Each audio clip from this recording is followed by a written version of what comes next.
பொதுவாக நம்ம பேசும்போது என்னுடைய, எங்களுடைய, நம்முடைய, உன்னுடைய, உங்களுடைய, அவருடைய, அவளுடைய, அதனுடைய, அவர்களுடைய, இப்படி உடைய, உடையனும், உடையது, உடையது இப்படியும் பேசியிருப்போம்.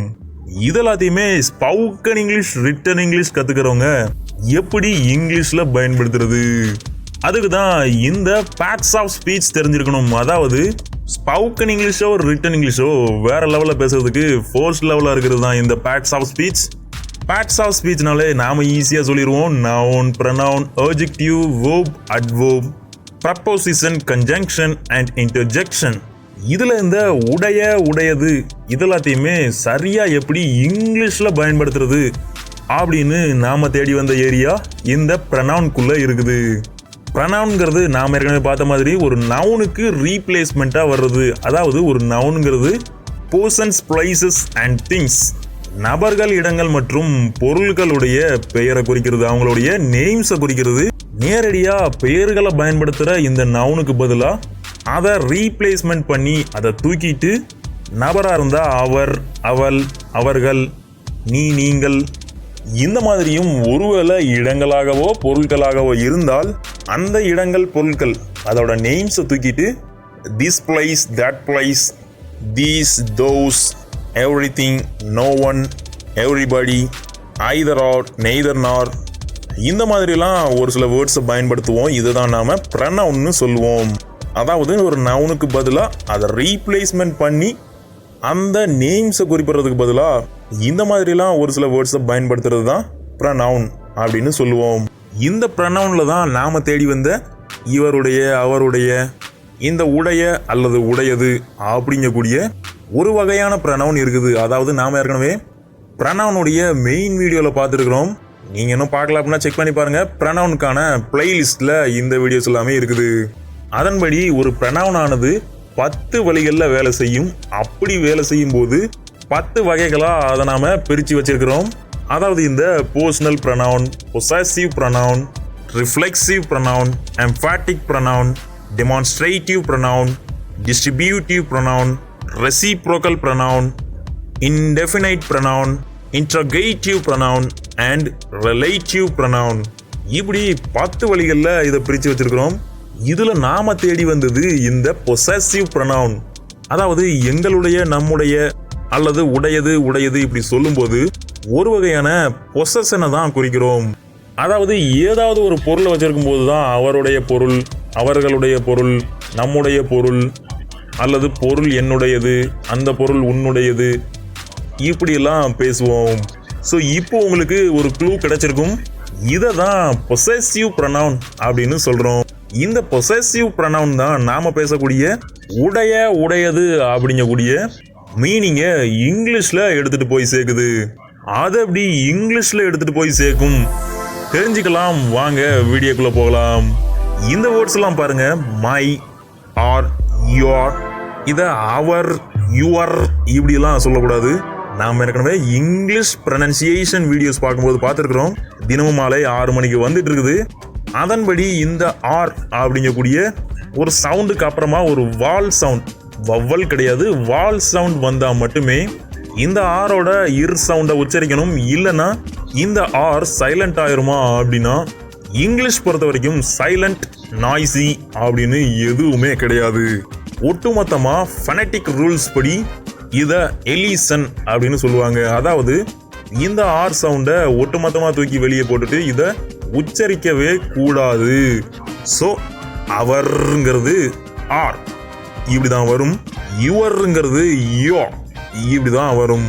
So my, our, your, his, her, இந்த இடத்துல லாஸ்ட்டாக வரக்கூடிய ஆருமே வழக்கம் போல் எலிசன் ரூல்ஸ் படி தூக்கிடுறோம். So her, its, their. So இந்த வேர்ட்ஸ் எல்லாம் பார்க்கும்போது இதோட மீனிங் என்னன்னு நமக்கு ஈஸியாகவே புரியும். மைங்கிறது என்னுடைய, ஆர் அப்படிங்கிறது எங்களுடைய அல்லது நம்முடைய. அதாவது இது ரெண்டுமே ஃபர்ஸ்ட் பர்சன் பர்சனல் ப்ரொனவுன்ஸாக இருக்கக்கூடிய ஐ, உய். வி கிடையாது, உய்ங்கிறத போன வழியில் பார்த்துருக்குறோம். ஸோ இது ரெண்டுத்தோட பொசசிவ் ஃபார்ம்ங்கிறது பார்த்த உடனே நாம் கண்டுபிடிச்சிடலாம். ஸோ ஐங்கிறது தான் மையா மாதிரி இருக்குது, we அப்படிங்கிறது தான் ஆரா மாறி இருக்குது.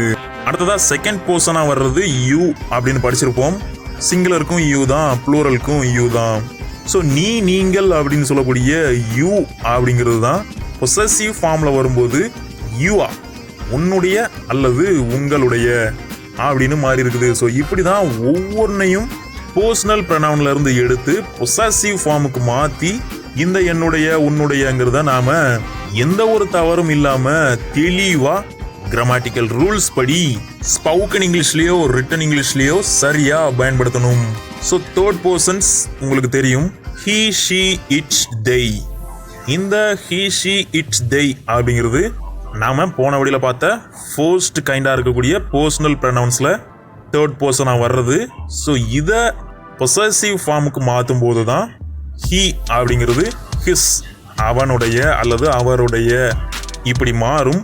அடுத்ததாக இருக்கக்கூடிய she அப்படிங்கிறது her அப்படின்னு மாற்றும் போது அவளுடைய அப்படின்னும், அடுத்ததாக இருக்கக்கூடிய இந்த இட்ஸ் அது அப்படிங்கிறது இட்ஸ்னு மாறும்போது பொசசிவ் ஃபார்முக்கு வரும்போது இந்த இடத்துல ஐடிஎஸ், இதுக்கு இடையில எந்த ஒரு அப்பாஸ்ட்ரோஃபும் அதாவது அப்பாஸ்டஃபியும் வரக்கூடாது. வந்தது அப்படின்னா அதாவது இந்த எஸ்க்கு முன்னாடி ஒரு அப்பாஸ்ட்ரோஃப் மேலே கமா போடுறதுன்னு சொல்லுவோம் இல்லையா, அப்படி போட்டு எஸ் போட்டோம் அப்படின்னா இட் இஸ் அல்லது இட் ஹேஸ் அப்படின்னு மாறிடும். வெறுமன ஐடிஎஸ் அப்படின்னு எழுதும்போது தான் இட்ஸ், இதனுடைய அல்லது அதனுடைய இந்த மீனிங்ல இருக்கும். ஸோ பொசசிவ்னஸ் கிடைச்சிருச்சு. லாஸ்டா இருக்கக்கூடியது they, அவர்கள். இந்த தேர்ட் பர்சன்ல இருக்கக்கூடிய பர்சனல் ப்ரொனவுனை பொசசிவ் ஃபார்முக்கு மாற்றும் போது their, அவர்களுடைய அப்படின்னு மாறும். ஸோ இப்போ உங்களுக்கு கொஞ்சம் தெளிவா இருக்கும். இப்போ வரைக்கும் நாம பார்த்தது என்னுடைய, எங்களுடைய, நம்முடைய, ஸோ இப்படி உடையன்னு தான் பார்த்துருக்குறோம். இது எல்லாமே சப்ஜெக்டிவ் பிளேஸ்ல தான் வரும். அதாவது ஒரு நவுனானது சப்ஜெக்ட் பிளேஸ்லையும் வரும், ஆப்ஜெக்ட் பிளேஸ்லையும் வரும். அது மாதிரியே அந்த நவுனை ரீப்ளேஸ்மெண்ட் பண்ணக்கூடிய இந்த ப்ரொனவுனும் சப்ஜெக்ட் பிளேஸ்லையும் வரும், ஆப்ஜெக்ட் பிளேஸ்லையும் வரும். அப்போ சப்ஜெக்ட் பிளேஸ்ல உடையன்னு வருதுன்னா ஒரு சென்டென்ஸுடைய ஆப்ஜெக்ட் பிளேஸ்ல வரும்போது ஏறக்குறைய நீங்க நினைக்கிறது சரிதான், உடையதுன்னு மாறிடும். அதாவது மை, என்னுடையன்னு இருக்கிறது மைன், MINE, என்னுடையது அப்படின்னும், ஆர் எங்களுடைய அல்லது நம்முடைய அப்படின்னு இருக்கிறது ஆப்ஜெக்டிவ் பிளேஸ்க்கு வரும்போது ஆஸ், எங்களுடையது அல்லது நம்முடையது அப்படின்னும், செகண்ட் பர்சன்ல இருக்கக்கூடிய யூஆ, உன்னுடைய அல்லது உங்களுடைய அப்படின்னு இருக்கிறது யாஸ், உன்னுடையது அல்லது உங்களுடையது அப்படின்னு மாறிடும். தேர்ட் பர்சன் பார்க்கும்போது ஹிஸ், அவனுடைய அப்படின்னு இருக்கிறது அதே சேம் தான் ஹிஸ் அப்படின்னு ஆப்ஜெக்ட் வைஸ்ல வரும்போது மட்டும் அவனுடையதுன்னு மீன் பண்ணும். இது இதோடைய தனி சிறப்புன்னு கூட சொல்லலாம். அடுத்ததாக இருக்கக்கூடிய ஹ, இதோட ஆப்ஜெக்டிவ் பிளேஸ்ல ஹர்ஸ், அவளுடையது அப்படின்னும், அடுத்ததாக இருக்கக்கூடிய இட்ஸ், அதனுடைய அல்லது இதனுடைய, இது இதே சேம் தான் ஆப்ஜெக்ட் பிளேஸ்லையுமே இட்ஸ், அதனுடையது, இதனுடையது அப்படிங்கக்கூடிய மீனிங்ல வந்துடும். இதுவும் இதற்கு இருக்கக்கூடிய ஒரு தனி சிறப்புன்னு கூட சொல்லலாம். லாஸ்டா இருக்கக்கூடிய their, அவர்களுடைய அப்படின்னு சப்ஜெக்ட் பிளேஸ்ல வர்றது ஆப்ஜெக்ட் பிளேஸ்ல வரும்போது theirs, அவர்களுடையதுன்னு மாறிடும். ஸோ இப்போ உங்களுக்கு உடையது எப்படி இங்கிலீஷ்ல யூஸ் பண்ணுங்கிறது தெளிவாக புரிஞ்சிருக்கும். இதற்கான ஒரு சில எக்ஸாம்பிள்ஸ் உங்களுக்காகவே வந்துட்டு இருக்குது, வாங்க பார்க்கலாம். மை புக் இஸ் தேர், என்னுடைய புத்தகம் அங்கே இருக்கிறது. முடிஞ்சதா? அடுத்ததா இருக்கிறது பாருங்க, த புக் இஸ் மைன். இந்த இடத்துல மைன் அப்படிங்கிறது ஆப்ஜெக்ட் பிளேஸ்ல வந்திருக்குது. ஆப்ஜெக்ட் பிளேஸ் ஈஸியா ஐடென்டிஃபை பண்ணிடுவீங்க. ஒரு வேர்புக்கு பின்னாடி வரக்கூடிய பர்சன்ஸ் அல்லது திங்ஸ். இதை பத்தி சென்டென்ஸ் பேட்டர்ன் பார்க்கும்போது நாம ஏற்கனவே ஒரு பிளேலிஸ்ட் ஃபுல்லா பார்த்துருக்கிறோம். உங்களுக்கு வேணும் அப்படின்னா செக் பண்ணி பாருங்க, இன்னும் கொஞ்சம் தெளிவா இருக்கும். ஸோ இப்படி ஆப்ஜெக்ட் பிளேஸ்ல வரும்போது மைன், புத்தகம் என்னுடையது அப்படிங்கக்கூடிய மீனிங்ல வந்துருச்சு. அடுத்தது பாருங்க, ஆர் புக் இஸ் தேர், எங்களுடைய புத்தகம் அங்கே இருக்கிறது. இதுவுமே ஆப்ஜெக்ட் பிளேஸ்ல வரும்போது சரியா சொல்லிட்டீங்க. த புக் இஸ் ஆஸ், இப்படியும் எழுதிக்கலாம். அதாவது புத்தகம் எங்களுடையது. அடுத்ததா பாருங்க, your book is there. உன்னுடைய அல்லது உங்களுடைய புத்தகம் அங்கே இருக்கிறது. the book is yours. புத்தகம் உங்களுடையது, ஸோ உடையது. ஆப்ஜெக்ட் ப்ரைஸ்ல வந்தா உடையதுன்னு மாறிடுச்சு. அடுத்தது பாருங்க, his pen is there. அவனுடைய பேனா அங்கே இருக்கிறது. ஸோ எக்ஸாம்பிள்ஸ் எல்லாமே உங்களுக்கு தெளிவாக இருக்கிற மாதிரி சிம்பிளாகவே இருக்குது. the pen is his. So subject ப்ரைஸ்லையும் his தான், ஆனால் அவனுடைய பேனா அப்படின்னு வரும். ஆப்ஜெக்ட் ப்ரைஸ்லையும் his தான் வரும், ஆனால் மீனிங் பேனா அவனுடையது, ஸோ உடையது அப்படின்னு வந்துடும். her pen is there, the pen is hers. இப்படி தான் her hers-ஆ மாறும். அடுத்ததாக பாருங்க, its paper is very thick. ஒரு புக்கை பார்த்து இதோட பேப்பர் ரொம்பவே திக்காக இருக்குது அப்படின்னு சொல்கிறோம். ஸோ இதனுடைய அல்லது அதனுடைய இதே இது ஆப்ஜெக்ட் ப்ரைஸ்க்கு வரும்போது the thick paper is its. அதாவது திக்கா இருக்கக்கூடிய பேப்பர் இதனுடையது அல்லது அதனுடையது, இந்த புக்கோடது அல்லது அந்த புக்கோடது அப்படின்னு சொல்லுவோம் இல்லையா. இப்படி தான் உடையது அப்படின்னு வந்துருச்சு. ஆனாலுமே இட்ஸா தான் இருக்கும்.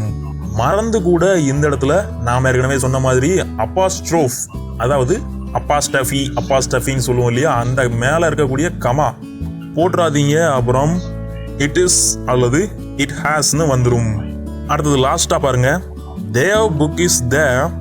அவர்களுடைய புத்தகம் அங்கே இருக்கிறது. ஆப்ஜெக்ட் வைஸ்க்கு வரும்போது the book is theirs. புத்தகம் அவர்களுடையது அப்படின்னு வந்துருச்சு. ஸோ இவ்வளோதான் சிம்பிள்.